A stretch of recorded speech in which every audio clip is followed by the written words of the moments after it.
Hello.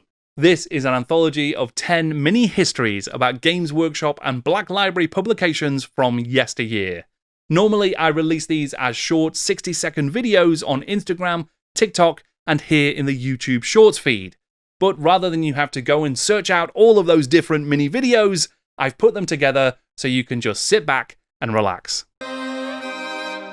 This is the Citadel Journal, a monthly magazine providing wild ideas and fan-written content for Games Workshop games. The original Citadel Journal was launched in 1985 as an irregular rules supplement and catalogue for Citadel miniatures, a reinvention of the earlier Citadel Compendium. Releasing 4 issues over 2 years, its pages expanded the regiments of renown and first introduced Warhammer Fantasy to the Skaven. In 1994, the title was relaunched by Gav Thorpe, Ian Pickstock and Mark Hawkins with a remit to support long-standing gamers. With issue 18, the mail-order trolls fully took over and the magazine was reformatted to pocket size. Then from issue 38, the journal fully became one of the Fanatic magazines with a focus only on Warhammer Fantasy and Warhammer 40,000. Before ending with issue 50 in the year 2002, the journal really was home to countless inspiring ideas, like the Norse army list and Warhammer Quest's unreleased Halfling Thief. Just make sure you get your opponent's approval first. This is the Games Workshop Good Games Guide, published in 1986. This was the first and only issue of an unusual catalogue and gaming magazine which claimed to be a comprehensive guide to fantasy gaming. Primarily a marketing tool to sell games at Christmas, the Good Games Guide also included some genuinely fun content. Guides to D&D, Call of Cthulhu, board games, Traveller, Star Trek gaming, and the fighting fantasy-inspired gamebooks phenomenon. There is even a Call of Cthulhu scenario by Marcus Rowland. And it includes Web of Eldor by Rick Priestley, the first published adventure for the impending Warhammer Fantasy roleplay, so it includes stats for both Woofrup and Warhammer Fantasy Battle. More than just a catalogue, this is a time capsule of mid-80s gaming, a bitchin' guide to all the good stuff. This is Castle Drachenfels, a Warhammer Fantasy roleplay supplement from 1992. Inspired by the Jack Yeovil novel Drachenfels, the first full-length fiction published by Games Workshop, this terrifying castle was once the home of Chaos Lord and necromantic sorcerer Constant Drachenfels. The RPG book was written by Woofrup legend Carl Sargent, who also worked on the Enemy Within campaign, and it provided Games Masters with everything they needed to bring the cursed castle corridors from the page to the tabletop. PCs can encounter monsters aplenty, like living gargoyle walls and skeletal dinosaurs. Unlike most Woofrup adventures, this is less about secret cults and conspiracies, and more about a knockdown drag-out battle to the death in Warhammer's most dangerous dungeon. The Deadly Castle has also made an appearance in DLC for Vermintide 2. Whether you choose to enter Castle Drachenfels in novel, RPG, or video game format, you better take a big sword, because you will be in for the fight of your life. This is The Life of Sigmar, a 96-page book released by Black Library in 2005. The book is written by Matt Ralphs, with story ideas from Gav Thorpe and Ralphs himself, and it is composed as if the book has come from within the Warhammer world. It presents a Bible-like collection of stories, homilies, and lessons learned from the life of Sigmar Heldenhammer, founder of the Empire and eventual god of the men of the Old World. Illustrations in the book are by Lee Carter, Wayne England, Stu Janet, Ian Peterson, and Darius Hinks, and they again manage to convey the immersive sense that this is a real artifact from an Imperial library, rediscovered during excavations in Altdorf to prepare a new shrine to the god Sigmar. Amongst the many tales in this ancient text are the birth of Sigmar, the battle at Blackfire Pass, and Sigmar's history with the necromancer Nagash. This is a brilliant book that deepens and broadens Warhammer lore in the best possible way. Praise be to Sigmar. This is Thrud the Barbarian, a comic character created by Carl Critchlow when he was just 18. Thrud featured in several zines and publications before his Games Workshop debut, but in 1983, with White Dwarf 45, the strong but not quite smart Barbarian made his first appearance as a regular comic strip. The character frequently finds himself getting into absurd adventures, parodying everything from Conan and Frazetta to cyberpunk. In 1987, Games Workshop published a dedicated Thrud graphic novel, and there were several different miniatures produced of this mighty warrior. Bob Naismith sculpted a version of him scratching his head, and Jervis Johnson even commissioned a special miniature to use in Blood Bowl. Thrud comic strips continued to appear in White Dwarf until issue 105, and were even voted the most popular feature in the magazine for 3 years running. Over the years, there have been many more Thrud comics and miniatures from other companies, but for many, he still remains one of White Dwarf's most muscular personalities.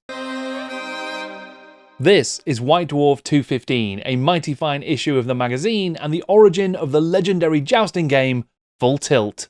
Designed by Nigel Stillman, the author behind Man of War and the 5th edition Bretonnian Armies book, Full Tilt was a free minigame with rules and cardboard components that allowed players to simulate a jousting tournament in the Kingdom of Bretonnia. Players secretly chose their knightly ploy and attempted to unseat their opponent with each pass, or at the very least break a lance against their shield. To celebrate the game, the issue also featured Dave Andrews' 1996 prize-winning Bretonnian joust diorama that can still be seen today at Warhammer World. And with the release of the Old World, Full Tilt has also made its own return, hosted by the Warhammer TV team for the game's recent launch event. Love them or hate them, you've got to admire that the Bretonnians always live life at full tilt.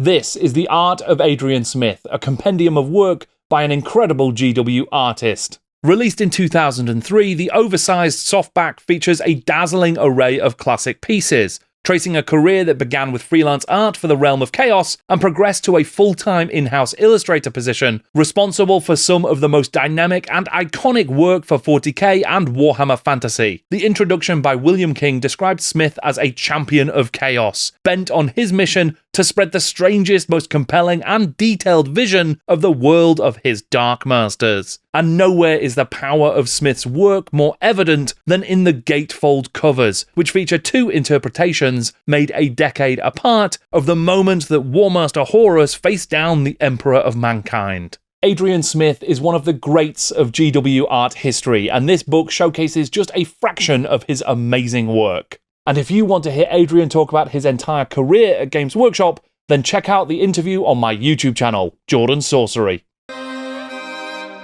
This is Ratspike, an art book featuring the work of John Blanche and Ian Miller, released in 1989. John Blanche opens the book by quoting Lewis Carroll's nonsense poem Jabberwocky, a fitting reference for a collection of wild and fantastic imagery from Games Workshop's longtime art director. Even some of Blanche's classic miniatures take pride of place. Ian Miller's collection features twisted landscapes, warped visions, and powerful pieces that embed themselves in the viewer's visual cortex. And though it is impossible to pick a first amongst favourites, Miller's Death on the Reich and Blanche's Night Panther remain stunningly good. Ratspike was one of 2 art books released by the GW Books imprint during its short run. The other was Blood and Iron, a collection of Les Edwards artworks. The art in this book is still as dark, deadly, and delightful as it ever was, but if you're not careful, it might just pull you into the warp. This is Fantasy Miniatures, a book of Citadel Miniatures photography from the best entries of the 1989 Golden Demon competition, and that year's issues of White Dwarf. This hardcover book is one of a brief series of annual releases between 1988 and 1990, with the title resurrected once more for a 2002 book as well. Inside, you'll find a profile of Golden Demon legend Ivan Bartlett, examples of work from the Citadel Design Studio, and a celebration of the wonderfully weird approach to miniatures painting and conversion of the era. Some of my favourites include the Nurgle Champion by Paul Benson, the Eldar Jetbike Jousting diorama by Stephen Osborne, and of course, the scratch-built 40k Scout Titan by Tony Cottrell. The cover is by Bob Naismith and is one of his amazing pictures of the Golden Demon itself. This is a time capsule of miniature marvels, and it is magnificent. This is Ignorant Armies, the first ever book released by Games Workshop's short-lived publishing imprint, GW Books. Edited by highly regarded sci-fi editor and critic David Pringle and published in 1989, Ignorant Armies collected 8 short stories set in the Warhammer fantasy world, the first ever fiction published in book form for any of Games Workshop's settings. In the collection, you'll find the first ever Gotrek and Felix story, Geheimnisnacht, by William King, along with another King story about the seductive path to chaos. There are a diverse range of stories from an equally diverse range of authorial voices, and both the Kim Newman pen title story and Nicola Griffith's exploration of mutation and otherness are standout tales. Plus, there's amazing illustrations curated by Ian Miller. Not every short is a classic, but this is a terrific window onto a Warhammer world that has long since ceased to exist. And if you want to know more, then check out my GW Books Club on YouTube.